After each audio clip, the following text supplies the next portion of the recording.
But that's not what Jesus says. Jesus is talking to sinners and prostitutes and poor and lame and saying, this is blessed are you because you are this, and therefore you are the light of the world. You are the salt. It's not like he says, one day you will be. Hey, with enough training you might get there. No. Your life now is an influence. Your life right now is a light of the world. When you go to a friend and say, man, I struggle with this. I struggle with this.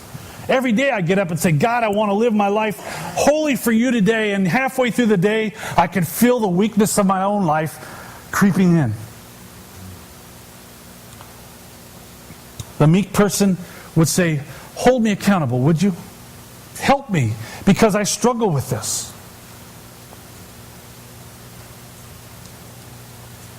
The hope we offer is say, but I am not defined by what I struggle with. And neither do you have to be defined by the struggle. Because Christ is working and transforming and changing us. And I believe with all my heart you can tell a person that the more you come to know Christ and you grow in Him, the more life rises beyond your circumstances. And you can live like Paul describes, totally content. Irregardless of what's going on around you. That as much as I feel the loss of a mother-in-law soon, the sadness of a family, I can live with a hope of a future. The security of knowing that should she pass soon, she's going to love where she's going. And that gives strength and encouragement and hope, for not only for me but for others. I've been to funerals, and you probably have too, of people who don't know Christ. It's sad. All you can focus on is the past. All you can think is, boy, we're going to miss him. Christians focus on that too. Wow, we're going to miss him. But we get to add to that. But we get to see him again. That's the peace that we can give when we're going with a coworker, and when we're a part of a group of a coworker where the company's folding down and everybody's going to be without a job, and every one of us in the same boat at this point, Christian and non-Christian alike, that we can come together and be able to encourage each other and say, but God promises to provide, and I can trust in Him. As I walk out and I search for a job, as I live my life and look at my bills, I know that I have a God who promises to meet my needs as I live my life transparently. I can live with that assurance. I am not alone. And you don't have to be either. Those are the ways that we influence people. Jesus is describing here as being a light that the church is a beacon of hope to the world. I've heard that expression a lot, and I think, oh yeah. But it's true. Because God is saying, look, I didn't come up with a plan B. I didn't come up with some other alternative to be able to offer hope to a society that's decaying and deteriorating, to a darkness in the world. You are it. That by Christ living through you, you are it. There is no plan B. We've gone through this plan. And the salt and the light work together to be able to be an influence. To hold back the death and decay, but to be able to bring in light and truth and life and healing and restoration. But this passage comes with a warning too. Jesus doesn't say, hey, this is it. Hey, congratulations, you're it. He does include a warning in there. What he's telling us is that Christianity isn't a spectator sport. As much as we want to think that we can sit there and say we're a Christian, and we can do that, but then we don't have to participate in what the life of a Christian's all about, or to be able to do these things, it's not true. If you are a Christian, you're an influence. Now, it could be a good influence or a bad influence, but you are in fact an influence. You impact the person around you who is trying to determine in their own life what they're choosing to do, and they look at you and decide, do I want to do what Mark is doing? And given the way that I live my life as a Christian, they determine yes or no.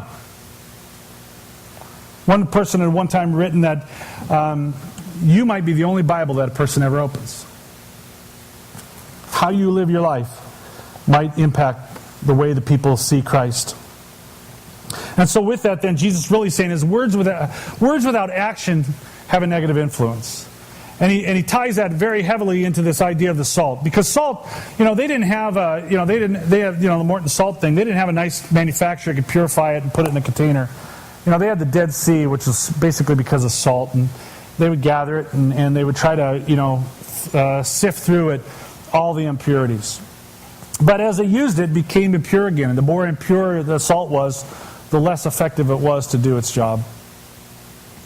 And so Jesus is describing here in the context, he says, look, when we try to be like the world, when we try to be able to candy coat Christianity or try to dumb it down to where it fits so I can be cool with my friends and I can fit in and never be a conflict, never cause anybody to have to take issue with me or to be able to hold me accountable, and never have to truly make priority choices in my life, I can just kind of make it all fit nicely in a box. He says, then you're like salt that's full of impurity. All it's worth is to keep you from slipping on the ice. That's it.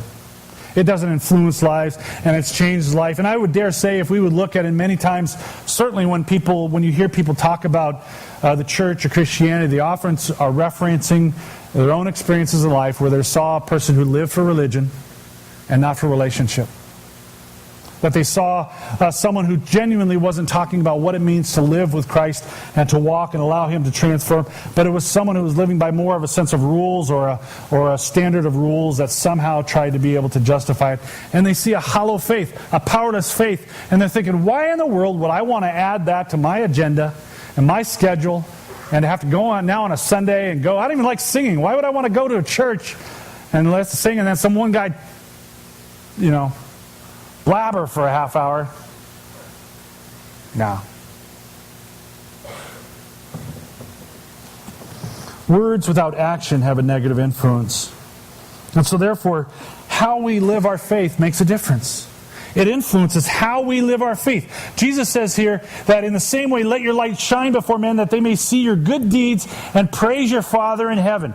Now he's not talking about going out and hey, give to the poor, do this kind of stuff. When he talks about good deeds, he's talking about even the Beatitudes. A humble person, a poor in spirit, is a good deed. The way that they react to people, a peacemaker, and all of these are good deeds. So it starts out by internally in the way that we live our life, but then it translates out of the way that we treat people around us.